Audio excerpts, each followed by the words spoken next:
Good morning. We're going to delve into something that I've been trying to have a go at recently, but I haven't got the exact correct equipment, as you would say, so you try to make do with what you've got. Right, I've got my normal 55 to 250mm lens, which 99% of my photography is done with this, and I love this lens. Obviously I want to try and get a better lens eventually, but this is sort of pretty much my workhorse, and I do everything with it really. It does a great job. I can get closer stuff, and I've been trying to do a little bit of macro. Well, not so much macro, but more close-up photography, and the results weren't too bad. I was enjoying it, but I managed to get hold of some of these, which are basically extension tubes, and all they do is you get a certain distance, and it's just a hole basically. All it does is it moves your lens a little bit further away from the camera body. Allows you to get closer to the subject and focus closer basically, and these are pretty cheap. I got the Mikey ones, which have also got the little connectors in here so that the lens can still receive instructions from the camera. So if you're going to get some of these, try and get ones where your autofocus and everything else, you can change the f-stop and everything, because I've got the connectors that connect to the lens and the camera body. This is a nice cheap option, and you can get some good results from it. I'll put a few photographs up of things that I've taken with my 55 to 250 and extension tubes, and I was pleased with the results. But I've got a friend who lives close by who's a professional photographer, and he is just amazing. The stuff he does is just unbelievable. He's the same guy who lent me the 400 2.8L prime lens, and the results from that were just like really good as well. Now he lent me one of the lenses I really want, and that's this beauty. It's the 100mm prime L lens 2.8. It's phenomenal, and these are about $1,000, give or take. You can get them cheaper on eBay as used, but if you want onto Amazon today to buy a new one of these, it'd set you back $1,000. So there's a big difference between, say, $250, maybe $300 new, but you could probably get them for about just under $200 maybe, and a set of extension tubes, or $1,000 for one of these. Now the difference is amazing. Although saying that, I have found that I can get some good results with my zoom lens and extension tube, but the difference is quite marked. On here you've got the focusing distances, so you've got basically a macro one which goes, let's say, 0.3 meter to 0.5 meter. So when you're using the autofocus, it's not searching the full length of the 100mm to get the focus. It's saying, you're basically saying my subject is like pretty close. The next one is 0.5 meter to infinity, and then the other one is the full range. So you've got three options on here. So if you're just going to get really close to an insect or something, you probably want the 0.3 to 0.5 meter like focusing range, so it sticks in that. You've also got autofocus and manual focus, and image stabilization, biggie. That's when you want to handhold. If you have it on a tripod, you probably want to turn the image stabilization off, because it'll still try and there'll be a slight bit of movement, especially when you're trying to do macro or something like that. You really don't want any movement whatsoever, so you're going to get a slight bit of movement as the lens tries to make itself stable. So you're better off turning off the stabilization when you're mounted on a tripod. Also, you can see this, it's just a beautiful, well-made lens. It's way heavier than my zoom. Yeah, I mean, Not massively, but you can tell there's weight behind it. You know, it's a prime lens, so it's got good glass in there. And I'm going to go out a little bit today as well and take some more photographs. Then I'll come back and we'll do a little. We'll just do a little comparison between the results I get from the 250, 55 to 250 with an extension tube, and the Canon 100mm macro, 2.8L prime. Beautiful lens. I really want this lens. The other thing my friend does when he does things like product photography with this as well, he actually sticks an extension tube on it to get himself even closer. So I may give that a go as well today to see what results we get with an extension tube on the prime lens. So anyway, what we'll do, I'll go out now, get some photographs with the 100, and then come back and we'll do a comparison between that and the others, the 255 to 250. Okay, I'm back from taking some photographs, but first thing I want to do is show some photographs that I've done with the 55 to 250 with an extension tube. The first image that you can see now is of what's called a buttercup plant. I mean, that's just a local name for it, and it's just a basic yellow flowering bush. The flowers are fairly small, so you've got to get in close, and I think I had a 21mm extension tube on the 55 to 250. I was pleased with the result. I got quite close in, 5.6 aperture, because I wanted to make a shallower depth of field, and I'm fairly pleased with how it come out. The details all there. You can see some rain droplets on there, and the back is sort of a bit softer, but it's not as soft as I would have liked. Obviously, you can still see a bit of detail of the leaves behind the flower. So that's the first one that I managed to take with the 55 to 250.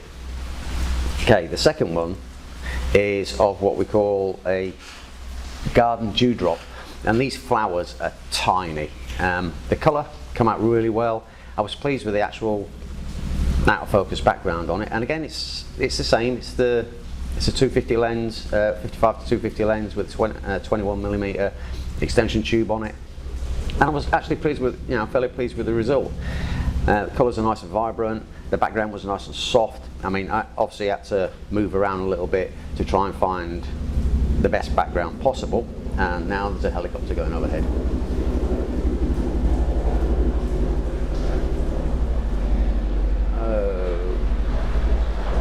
Right, anyway. Thank you, helicopter. Anyway, I was really pleased with this. I managed to get the flowers that I wanted in focus, the background out of focus, and try to use a rule of thirds, obviously, as you normally do. But these little flowers move around a lot in the slightest breeze because they are tiny. They're probably no bigger than my thumbnail, so they are tiny little flowers. The last one I want to show you that I took with this lens is of a lime swallowtail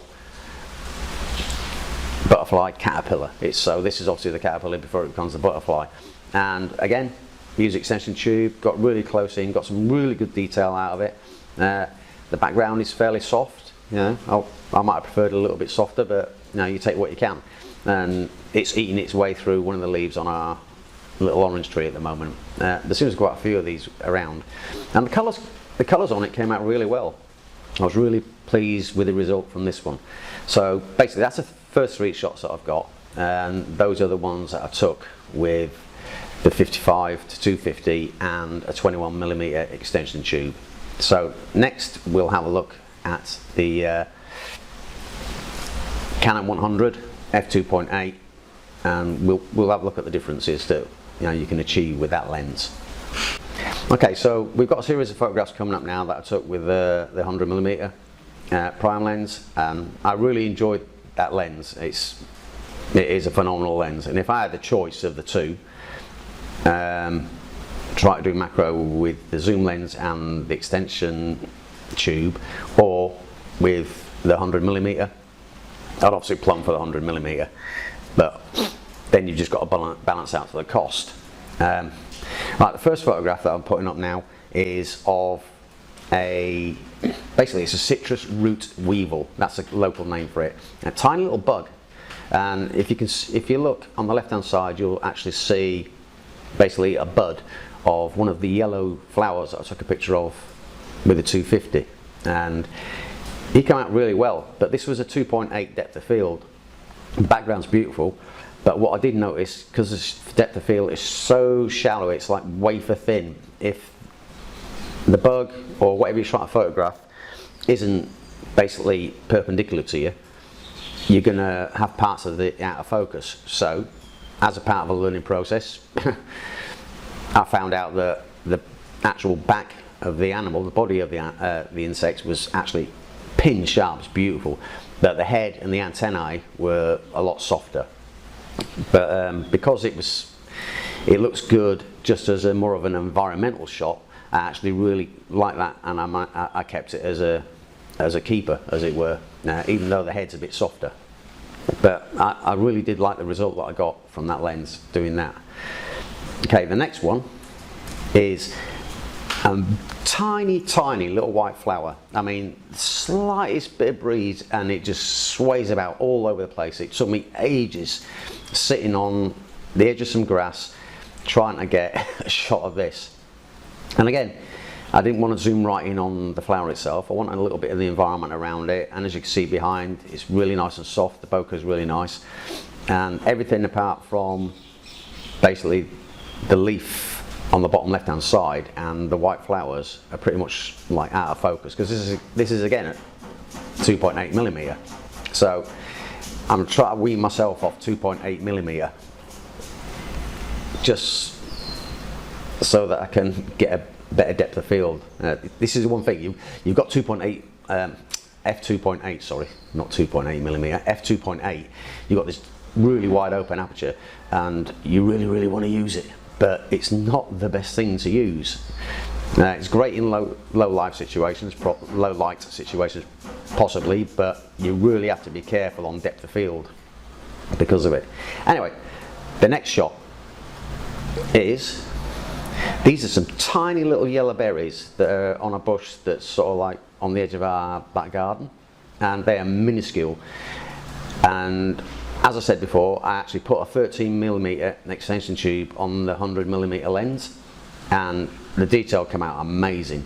And there's, if you can see some ghosting around the ones at the back, that's not actual ghosting as such, because it had been raining a little bit earlier and I nipped in and then came back out again afterwards.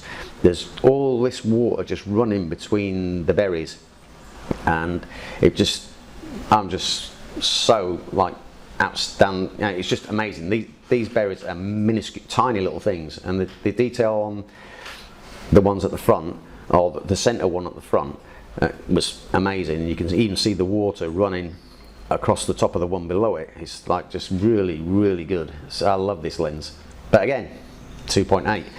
I need but actually 2.8 worked with this because I wanted everything sort of soft behind that one berry and slightly in front of it as well. I wanted that one to pop more than the others.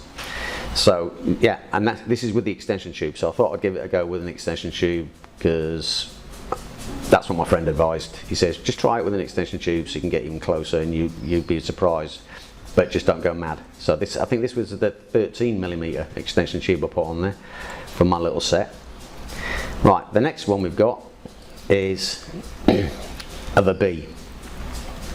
No extension tube, this is just 100mm, and it did a great job. What I did find was the autofocus is amazing on it, and I actually put, I think I had the f-stop on here. Let me have a, I think the f-stop on this one was 5.6 if I remember it. Yep, it was 5.6.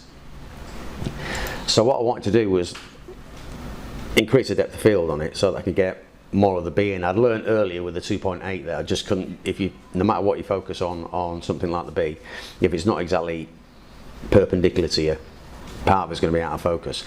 So, and I tried to do it with f8 actually, but it was just too dark. I think I had it on 500, yeah, 1/500 was a shutter speed, because I wanted to freeze the B. But these things were so active, you had to be really quick to get the shot of it. But the detail is just phenomenal. So you didn't have to muck about. You got autofocus on there. You can fine tune it with the, because with the autofocus, if you've got autofocus selected on the lens, you can still also fine tune it manually. So you can back button focus on the bug, and then if it stays where it is, you can just adjust the focus ring very, very slightly. It's very easy to do. So it's like, this is what another thing I love about that lens is you can actually fine tune your focus, and I managed to get this shot of the B. Okay, next shot. This one is of what we call a green anole. Basically it's a little gecko, and this thing was tiny as well, and it's on a tiny little branch that was coming out across the top of our, we've got like several plants in the area where we've got the yellow bushes, the yellow flower bushes. We've also got like some hibiscus and stuff as well, which attract hummingbirds. And this tiny little gecko was there, and I think this one was 2.8 as well, because I'm an idiot basically. So this was like 2.8 again, the f-stop. So, but what it did mean was that the eye of the gecko, or anole as the correct term for it, was pin sharp. But as you can see, the back of the body was going out of focus, and if you look carefully, the actual nose itself is just soft compared to the actual pin sharp eye. But what it got in focus was actually pin sharp. It's beautiful. Like I said, this lens is amazing. Right, the other thing about this lens is it's not just for macro, because I thought I'd try some other subjects as well, because it's a 100mm lens. So why just focus on macro? It does a brilliant job of macro, but it's a versatile lens, so you can use a full 100mm range if you want to. So there's a few trees in our garden that, especially the hibiscus and other stuff like that, bushes, but there's a few trees that these little birds love, and this is a banana quit, and they call them nectar robbers because they'll actually puncture the base of the flower to get at the nectar rather than going to the front, which pollen will attach to them, and if they move to another one, then they can pollinate the plant. But these tend to go in from the bottom. That's why they call them nectar robbers. But this, like, wow, I mean, it did a great job with this. F-stop 3.5, so, and the bird was pretty much perpendicular to me, so I was pretty, but it still managed to get most of it in focus. I had the shutter speed up at 1600, and I had the ISO at 1600, so it was all sort of basically within range of what I needed. And with the 1600 shutter speed, the bird was moving a little bit, and it managed to capture it pin sharp, and I was so happy with this photograph. So it just proves it's like a flexible lens as well, so don't just think it's a macro lens. And the final photograph is one that I did for a laugh, just to see how it performed with an actual moving mammal. And and we've got a sort of a young Rottweiler. He's only like 10 months old, and he's got a brilliant temperament, but he has this habit of doing what we call zoomies around the garden, and he just runs and runs and runs. He goes mad. He just loves it. He's always got a smile on his face. He's always happy. And this is a photograph I've got of him, and he's flying towards me, and the lens just pinged him perfectly. And I think I had a shallow depth of field on that. I'm really surprised, I should say the truth, that how much of him was in focus, judging by the it was like I had him on the f2.8, speed 1600, and the ISO was 1250, and I'm just surprised how much of him was in focus considering the shallow depth of field of it. But he was moved in like a rocket, so I'd hate to have him coming at me if he wasn't my dog. So but anyway, those are the photographs that I've got so far from the 100mm, and I do love that lens. It's really flexible. You can do fast stuff, macro stuff. You can, and apparently it's great for doing sort of food photography. It's great for doing sort of portraiture. It's a really flexible lens. and I'm really glad I got a chance to use it. I'd love to get hold of one of these, but again, it's $1,000, so you know, it may mean shifting a guitar, or you know, to try and acquire one, because I also want the 100 to 400 for the bird photography. So it's a balance. But I don't, if you've got the money and you've got the budget to get one of these, I highly recommend it. It's not just for macro. So even though it says macro on the lens, it is not just for macro. Anyway, I hope you enjoyed the video and you saw the differences between the zoom lens with an extension tube on it and the 100mm macro lens. If you can't afford the macro lens, the zoom lens with the extension tube on it will give you like decent results, as I found. But obviously you can see that the 100mm is a big step above it, but you can get usable results with a cheaper option as you can with the expensive one. I would recommend it if you've got the budget. So thanks for watching. Don't forget to like, subscribe, click on the little belly thing, and I'll see you next time.